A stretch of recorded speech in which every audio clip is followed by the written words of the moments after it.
ہے بعض علماء حضرات کا یہ موقف ہے کہ نبی صلی اللہ علیہ وآلہ وسلم کے لیے لفظ موت یا لفظ وفات بولنا گستاحی ہے۔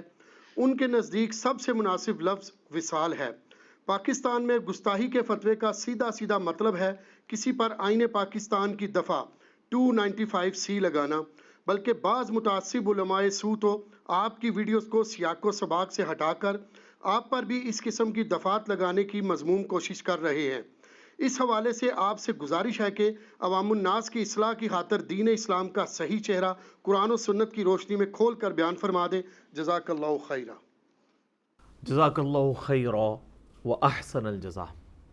دیکھیں جی، اگر کسی عالم دین کی یہ خواہش ہے کہ وہ میرے اوپر 295 سی لگائے گا تو وہ اپنی خواہش اپنے ساتھ قبر میں لے کے جائے گا۔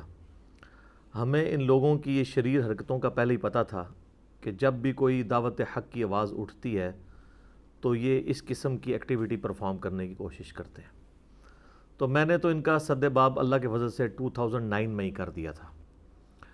جو میرا ریسرچ پیپر نمبر 2 ہے، اندھا دھند پیروی کا انجام، جس کو بعد میں ویڈیو ریکارڈنگ کے اندر بھی لے کے آیا تھا 23 فروری 2013 کو، مسئلہ 71B، انڈیا اور پاکستان کے بزرگوں کی 19 گستاخانہ عبارات کا تحقیقی جائزہ۔ اس کے پیچھے جہاں پہ یہ انٹینشن تھی کہ لوگوں کو یہ پتہ چلے کہ ان کے بزرگوں نے ان کے ساتھ کیا کام ڈالا ہے، اور ان کی کتابوں نے، بزرگوں کو تو ہم چلیں بینیفٹ آف ڈاؤٹ دیتے ہیں ایک ٹن حسن ظن رکھتے ہوئے، کتابوں نے جو کام ڈالا ہے، وہیں پر مقصد یہ تھا کہ اس سے پہلے کہ یہ کتاب و سنت کی دعوت کو دبانے کے لیے کوئی اس قسم کی ایکٹیویٹی پرفارم کریں کہ کوئی گستاخی کا فتویٰ لگائیں، ان کو اپنے گھر کی فکر پڑ جائے۔ اور اللہ کے فضل سے ہماری یہ اسٹریٹجی کامیاب ہوئی ہے، اور آپ دیکھ رہے ہیں کہ ابھی تک یہ اپنے گھر کی صفائی دے رہے ہیں۔ یہ اس کے پیچھے ایک حکمت تھی، اللہ تعالیٰ نے یہ بات سجھائی کہ اس طریقے سے معاملات کو لے کے چلا جا سکتا ہے۔ ادعو الی سبیل ربک بالحکمہ والموعظۃ الحسنہ وجادلہم باللتی ہی احسن، بلاؤ اپنے رب کی طرف حکمت کے ساتھ اور اچھے واعظ کے ساتھ، اور مجادلہ کرو، یعنی جو بکے ہوئے لوگ ہیں جو بات سننے کے لیے تیار نہیں ہیں ان کے ساتھ پھر ہوگا مجادلہ۔ تو یہ مجادلے کی ایک فارم تھی۔ یہ بات بالکل ٹھیک ہے کہ یہاں پر ہمارے سب کانٹیننٹ میں بالخصوص،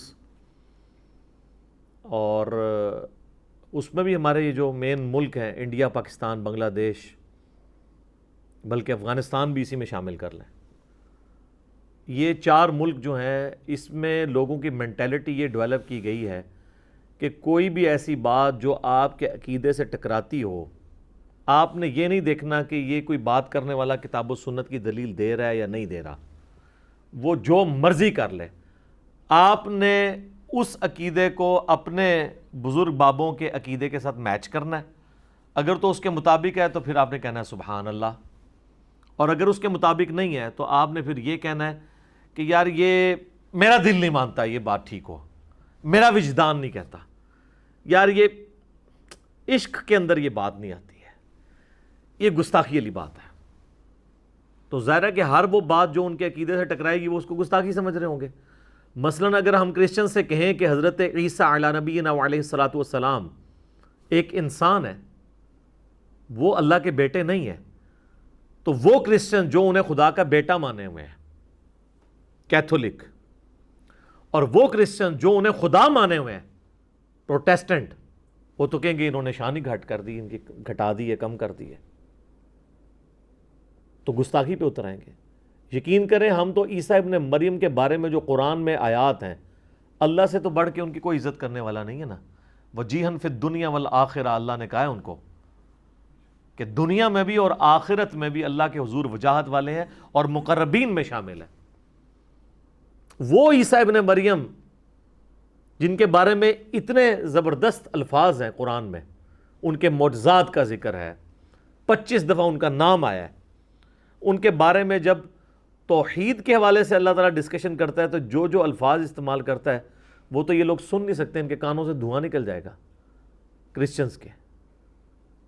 تو اس وقت کیا ہم کرسچنز کے اس قسم کے ایٹیچیوڈ کی وجہ سے ان آیات کا انکار کر دیں گے یا اس عقیدے کو غلط کہہ دیں گے جو قرآن بیان کر رہا ہے؟ نہیں.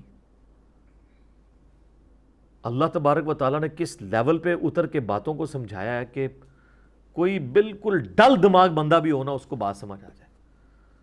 سورہ المائدہ کی آیت نمبر اگر آپ 17 پڑھیں نا، اعوذ باللہ من الشیطان الرجیم، بسم اللہ الرحمن الرحیم. لقد کفر الذین قالوا ان اللہ هو المسیح ابن مریم، بے شک وہ لوگ کافر ہیں جو کہہ رہے ہیں کہ اللہ ہی عیسیٰ ابن مریم ہے یا عیسیٰ ابن مریم ہی اللہ ہے، جو پروٹیسٹنٹ کا عقیدہ ہے. اس زمانے میں جیکوبائٹس تھے، فرقہ یعقوبیہ، اب اسی کی ماڈرن فارم پروٹیسٹنٹ ہے. قل فمن یملک من اللہ شیئا، اے نبی فرما دیجئے بھلا بتاؤ تو کہ اللہ کا کوئی کیا بگاڑ لے گا، اللہ کے مقابلے پر کسی کی کیا طاقت ہے. ان اراد ان یہلک المسیح ابن مریم، اگر اللہ یہ ارادہ کرے کہ ہلاک کر دے عیسیٰ ابن مریم کو، وَأُمَّهُ، اور ان کی ماں کو بھی، وَمَنْ فِي الْأَرْضِ جَمِيعًا، اور جتنے زمین میں ہیں سب کو ہلاک کر دے. یہ وصال شریف فرما جائے نہیں ہے، ہلاک. وَلِلَّهِ مُلْكُ السَّمَاوَاتِ وَالْأَرْضِ وَمَا بَيْنَهُمَا، اللہ ہی کی بادشاہت ہے، آسمانوں اور زمین سب اس کی ملک ہیں اور جو کچھ اس کے درمیان ہے. یخلق ما یشاء، جو چاہتا ہے وہ پیدا فرماتا ہے. واللہ علی کل شیء قدیر، اور اللہ تعالیٰ ہر چیز کے اوپر قدرت رکھتا ہے. اللہ کی مخلوق ہے عیسیٰ ابن مریم. یہ تو آگے جا کے سورہ المائدہ کی آیت نمبر 75 میں آتا ہے کہ عیسیٰ ان کی ماں تو روٹی کھانے کے محتاج تھے. وہ تمہارے نفع نقصان کے مالک کیسے ہو سکتے ہیں جو خود روٹی کے محتاج ہوں؟ کھانا کھایا کرتے تھے وہ.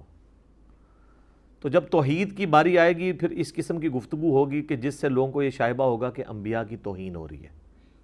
اسی لیے تو آپ دیکھ لیں جب قرآن میں اس طرح کی آیات پڑھی جاتی ہیں تو یہ لوگ پھر فتوے لگاتے ہیں.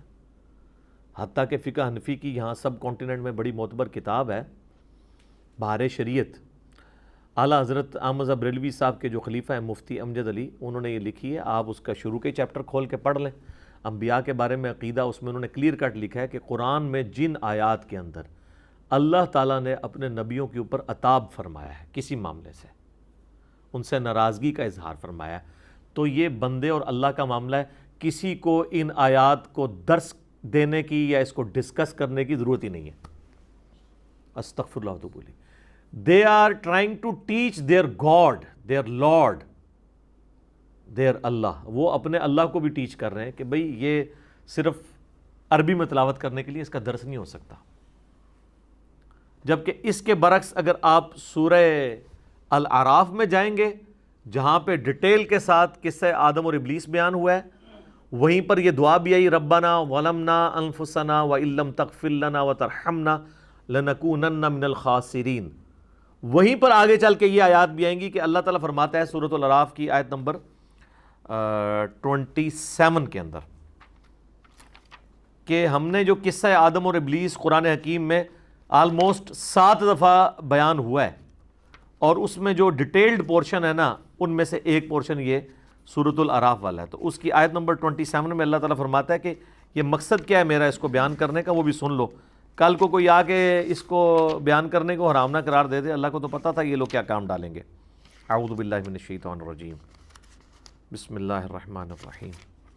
یا بنی آدم، اے اولاد آدم، لا یفتننکم الشیطان کما اخرج ابویکم من الجنہ، دیکھنا شیطان تمہیں اس طریقے سے فتنے میں مبتلا نہ کر دے جس طرح کہ اس نے تمہارے ماں باپ کو جنت سے نکلوا دیا اور ان کا جو لباس اور وہ جو ان کی شرمگاہیں ان کے اوپر ایکسپوز ہوگی، یعنی جنتی لباس ان سے اتر گیا. اب اس لیول کی گفتگو اللہ تعالیٰ نے کی ہے کہ دیکھنا تمہارے ماں باپ کے ساتھ جو کچھ شیطان نے کیا، یعنی سیدنا آدم اور حوا علیہم السلام کے ساتھ، یہ شیطان تمہارے ساتھ نہ کر دے. تو اللہ تعالیٰ تو کہہ رہا ہے کہ جو حضرت آدم کا واقعہ ہے جس میں ان کی لغزش ہے، پھر توبہ، پھر ان کا جنت سے نکلنا، وہ ساری چیزیں جس کو سب کانٹیننٹ کے لوگ اس چیز کو ذکر کرنے کو گستاخی سمجھتے ہیں، یہ تو عبرت کے لیے قرآن میں ڈالا گیا ہے. اس سے تو آپ نے عبرت حاصل کرنی ہے.